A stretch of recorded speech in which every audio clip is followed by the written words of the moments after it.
Dan satu dua tiga. Bismillahirrahmanirrahim. Assalamualaikum warahmatullahi wabarakatuh. Waalaikumsalam warahmatullahi wabarakatuh. Alhamdulillah anak-anak pada siang ini kita ketemu lagi dalam pembelajaran sejarah kelas 11 yaitu tentang dampak politik, yaitu tentang dampak daripada penjajahan Belanda di Indonesia. Sebelumnya kita sama-sama berdoa baca Fatihah untuk guru-guru kita, orang tua kita, semoga mereka mendapatkan pahala yang kita bacakan. Amin ya rabbal alamin. Dan orang-orang tua kita sehat, rezekinya jembar. Al-Fatihah.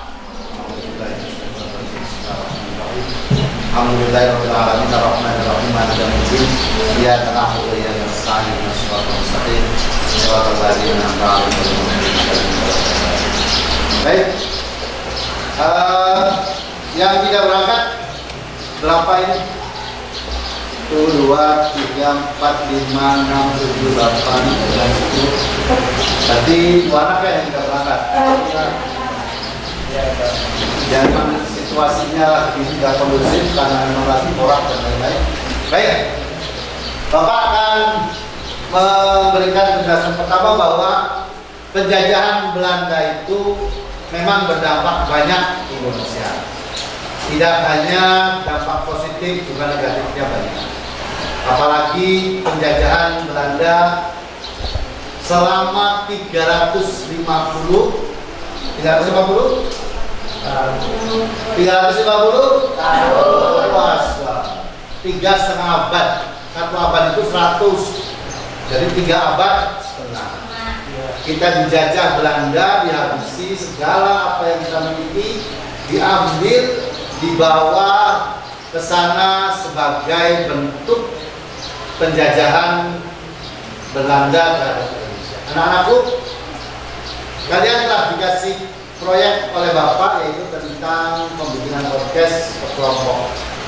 Nah, bahwa Belanda itu menyisakan banyak peninggalan, juga menyisakan duka buat Indonesia. Oleh karena itu, ini dijadikan sebagai pelajaran untuk kita dan generasi ke depan agar kita itu bisa mencermati, mengambil hikmah yang terbaik dan tetap bersyukur kepada Allah Subhanahu wa taala karena negara yang merdeka satu-satunya di dunia yang merdeka adalah Indonesia. Kita menjadi negara yang berdaulat, adil dan makmur. Baik, Bapak akan menayangkan video pertama, yaitu saudara Islahuddin, yaitu podcast tentang dampak positif dan negatif dari segi budaya dan hukum. Baik, kita lihat pertama hasil podcast daripada Mas Islam.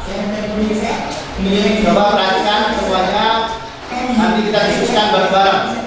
Akan melakukan podcast tentang sejarah Indonesia pada bagian dampak positif dan negatif dari segi budaya dan hukum. Ya, bersama saya Muhammad Islahuddin, dan yang akan menjawab pertanyaannya yaitu Amin Jaus.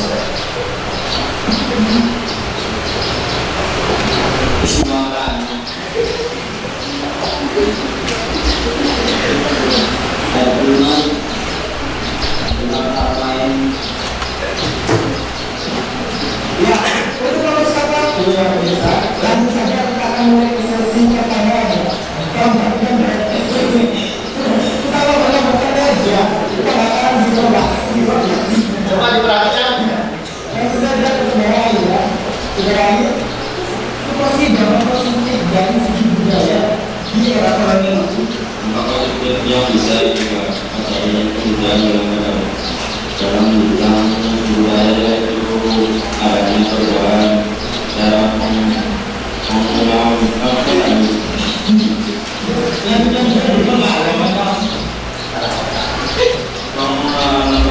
itu bahasa yang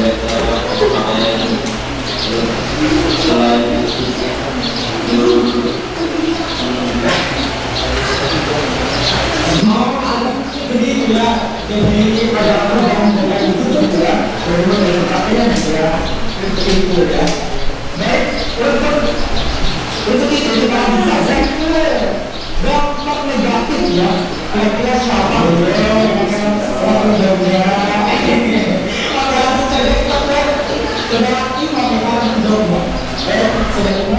apa sih dampak negatif dari segi budaya dari rakyat itu?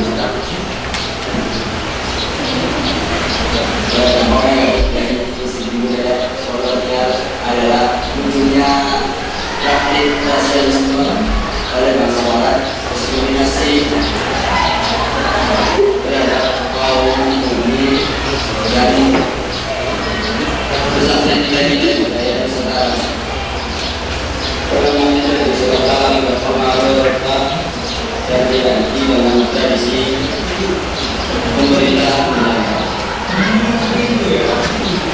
Dan karena tentu saja menjadi pegawai pemerintah penyebaran Kristen Protestan semakin negatif. Ini itu dampak negatif ya. Ini banyak ya dampak negatif. Oke, sekarang kita beralih ke segi hukum ya.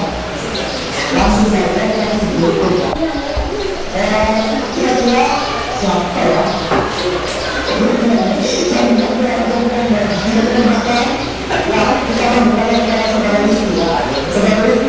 Apa sih dampak dari segi hukum di era kolonial itu?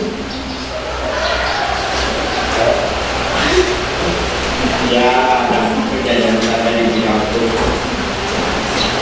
Maksudnya pelaku kolonial dari segi hukum yaitu mulai dari diterapkannya hukum kolonial yang menggantikan ada dibentuk peradilan bisa dengan hukum yang berbeda.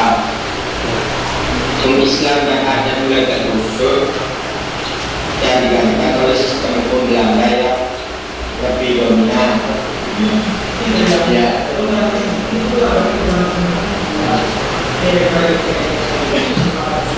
Nah, untuk itu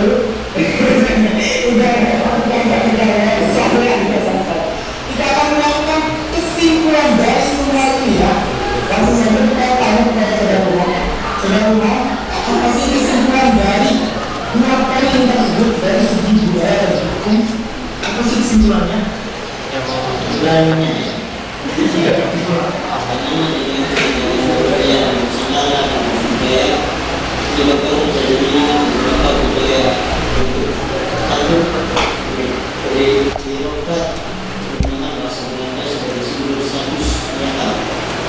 Dua, peringatan pemerintah melanggar konstitusi kedudukan menurut atas masa dahulu dan menjadikan mereka pegawai pemerintah sehingga menentukan kewibawaan tradisional masa dahulu. Sedangkan untuk di bidang hukumnya menentukan perubahan antara itu hukumnya menggunakan hikmah dan berubah menggunakan hukum secara modern. Oh, jadi di sini itu rata-ratanya itu kesimpulannya itu banyak. Baik, nah itu tadi dari Mas Islah and the group bahwa sudah menayangkan hasil podcastnya, projectnya. Sekarang dari kelompok sini apakah mau menanyakan ke Mas Islah? Silahkan. Mbak Najwa, Hanin, ya silakan Mas Hanin. Mbak Hari, mau nanya Pak Islah?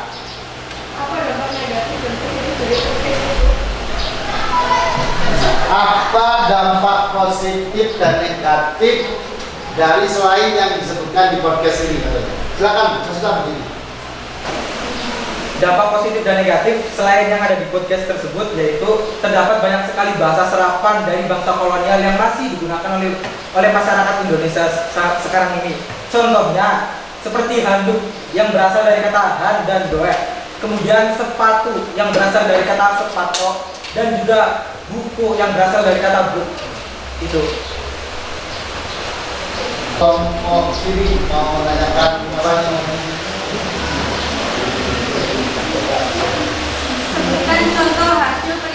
peninggalan bangunan Indonesia.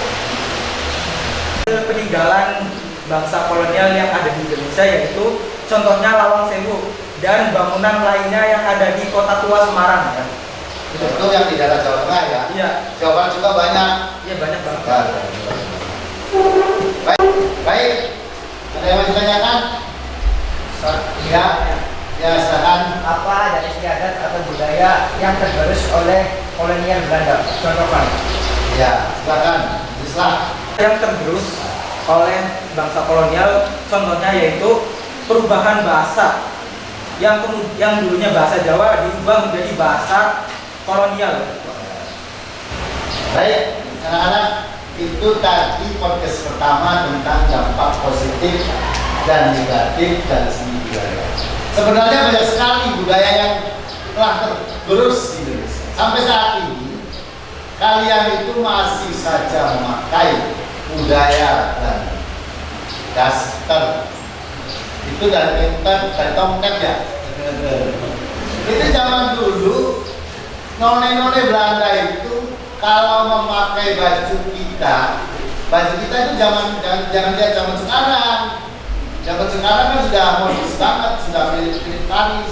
Tapi zaman dahulu kita itu memakai kebaya. None-none Belanda itu zaman dulu kalau pakai kebaya itu sudah. Jadi akhirnya menjadi tradisi mereka juga senang dengan pakaian adat kita. Tetapi yang paling dominan yaitu saat itu adalah bahasa yang digunakan di pemerintahan, yaitu memakai bahasa London, pakai bahasa penjajah saat itu. Bahasa kita sudah terputus. Memang banyak seperti sepatu dan sepatu, buku dari buk dan lain-lain sebagainya. Handuk dari hand itu tangan, tahu? Handuk itu bagi sepatu bersih, jadi yang dipakai untuk membersih dengan memakai tangan itu handuk. Nah itu sampai saat ini dipakai oleh kita. Bahkan jarum Jawa tetap bahasa sebret, ya. Tidak akan hilang di sebret. Betul jadi. Nah, sebret, lap, itu masih asal comot, lagi kepok, ikuti kepok. Jadi kita harus punya kemandirian di dalam berbudaya dan menjadikan tetap kita berpegang pada Pancasila, tetap menjaga kesopan santun, tetap menjaga akhlakul karimah, tata krama yang baik, itu harus tetap dijaga. Nah, sekarang Bapak akan menayangkan yang punya kelompoknya siapa ya, kelompoknya siapa dulu nih, coba siapa ini, kita buka. Nah, cantik kelompok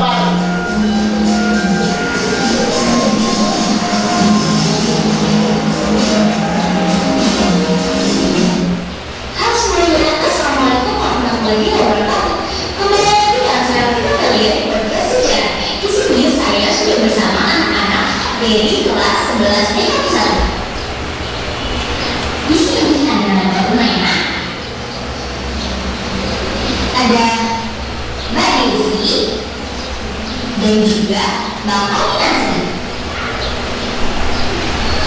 Di sini kita akan membahas tentang dampak kolonialisme di bidang ekonomi. Langsung saja kita mulai podcast. Oke, langsung aja kita tanya-tanya kepada siswa-siswi ya, kelas 11 BK1. Gimana sih, apa sih dampak kolonialisme di bidang ekonomi itu? Pertanyaan kita dari sini. Dari sini, mana jelas yang ada gimana membaca alhamdulillah dari sini. Saya mau nanya dari sini. Apa sih dampak kolonialisme di bidang ekonomi? Yang menurut yang saya ketahui dampak kolonialisme di bidang ekonomi ada 3 macam. Yaitu yang pertama munculnya kelas dagang yang memonopoli perdagangan, dan yang kedua yaitu mendorong munculnya perbankan modern di Hindia Belanda, dan yang terakhir yaitu dilakukan pembangunan infrastruktur.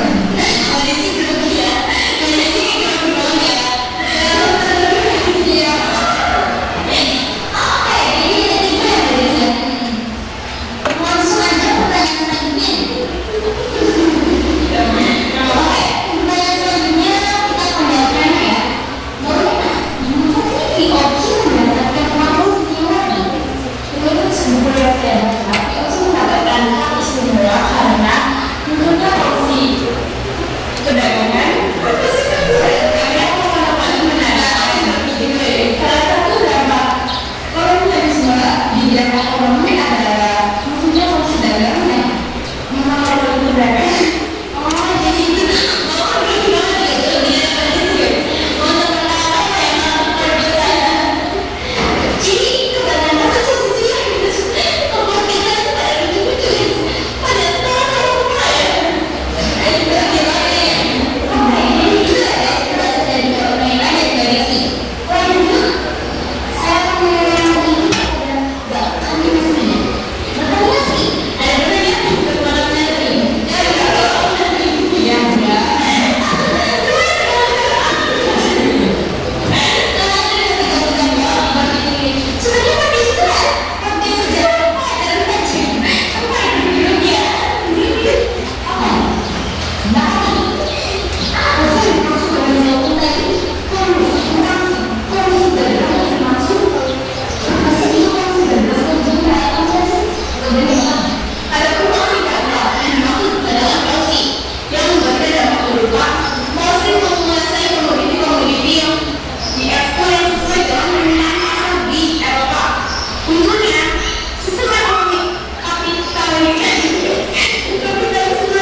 Baik, itu tadi dari kelompoknya Mbak Fika.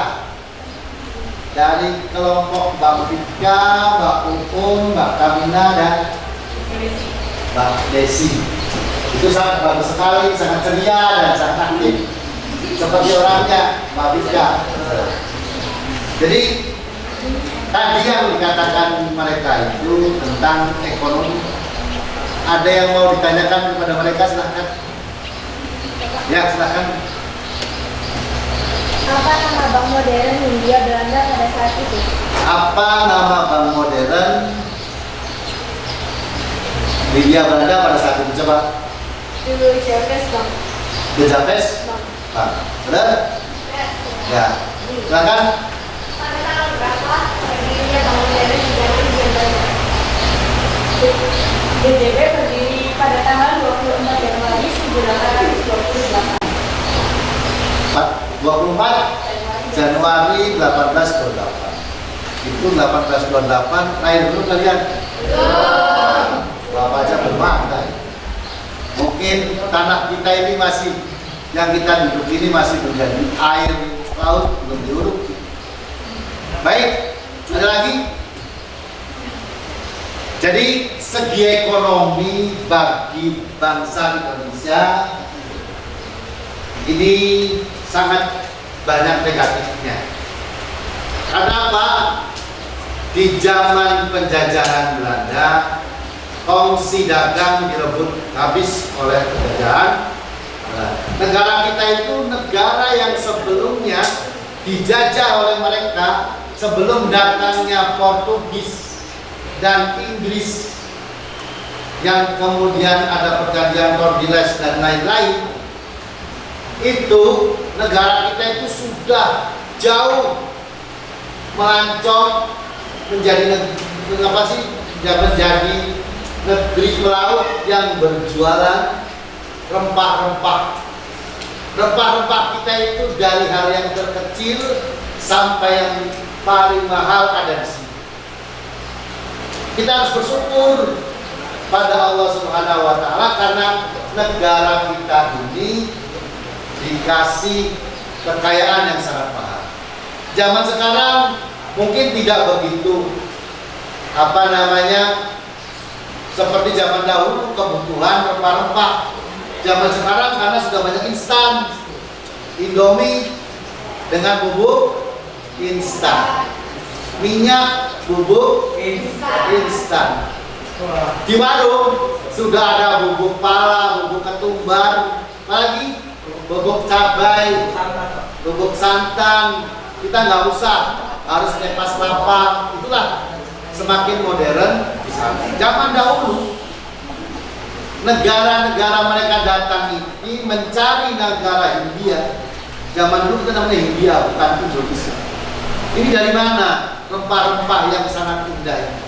Mereka datang ke sini, kemudian Belanda masuk, kita sudah sangat rugi sekali. Adanya tanam paksa di sini. Ini segi kerugian kita. Rugi banget petani kita. Kita disuruh tanam paksa, hasilnya diambil oleh penjajah. Yang kedua, ada pajak bumi dan bangunan. Sampai saat ini pajak bumi dan bangunan itu sisa Belanda. Jadi ada pajak bumi, ada pajak bangunan, itu zaman Belanda. Ada pajak penghasilan, itu dari zaman Belanda. Yang kedua, yang ketiga, juga pengaruh negara kita di kancah luar negeri sudah dihabisi oleh perdagangan mereka, karena mereka sudah memiliki opsi dagang yang kuat bersatu. Itulah salah satu kekurangan dampak negatif hasil daripada penjajahan. Yang dulunya kita pakai barter, contoh kelapa ditukar alpukat, sabrang, cabai ditukar dengan pisang, atau kelapa ditukar dengan ayam. Sekarang datang Belanda memakai diganti dengan yang tadi ada bank namanya apa? The Javes Bank yang berdiri tanggal 24 Januari 1828 di Hindia Belanda sampai masuk di Indonesia. Sekarang sampai hari ini kita memakai mata uang rupiah. Sekarang Bapak akan merayakan kembali dari kelompoknya siapa lagi ini? Ini ya, ini belum punya dulu ya? Ini siapa ya yang keluar? Wow, please.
Ini dari PTNK kelompok 4.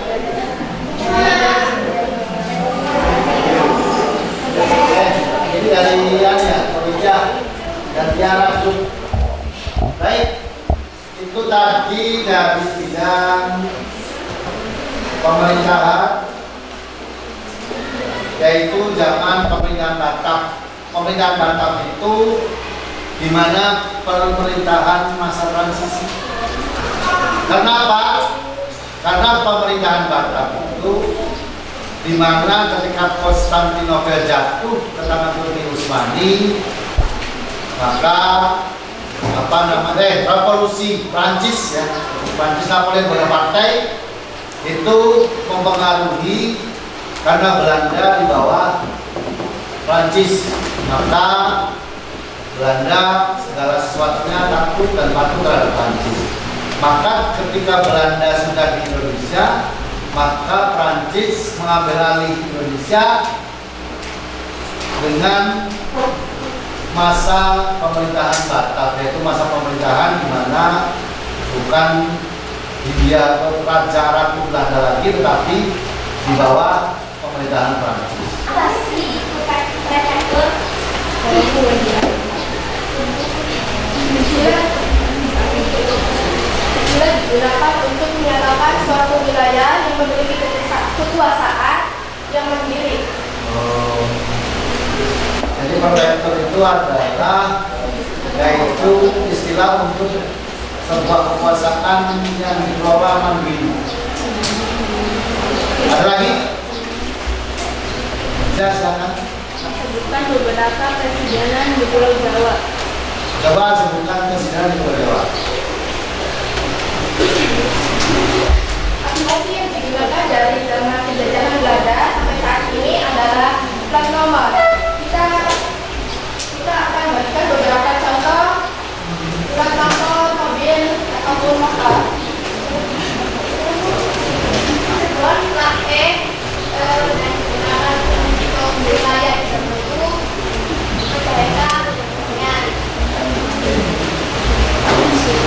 tegal. Plat G berada di wilayah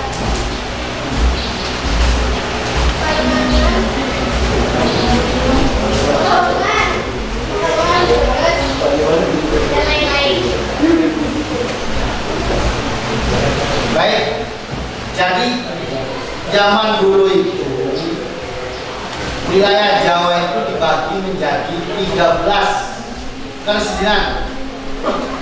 Cirebon, Tegal, terus Semarang, terus Kudus, Kediri, Banten, lagi Madura,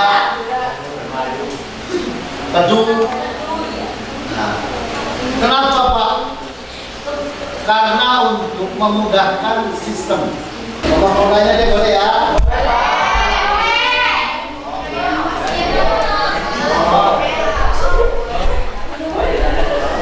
Kita simpulkan coba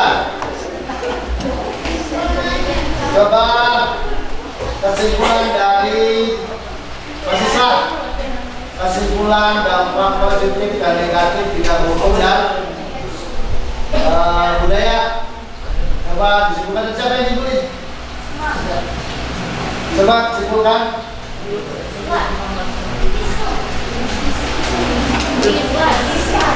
Kesimpulannya itu Pak, Apa?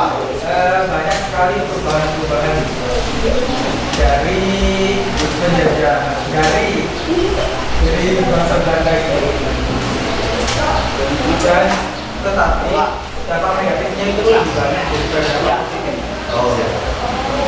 Baik, bahwa dari sekian banyak dampak positif jauh lebih banyak dampak negatif. Cuman karena dampak negatif tidak terlihat, sudah berlalu di zaman dahulu, yang terlihat hanya dampak-dampak yang wujud, seperti zaman sosial budaya, seperti bangunan-bangunan tua yang tersisa ya. Kalau kalian jalan-jalan Semarang, ada kota tua di Semarang. Jalan-jalan Jakarta, ada kota tua Jakarta.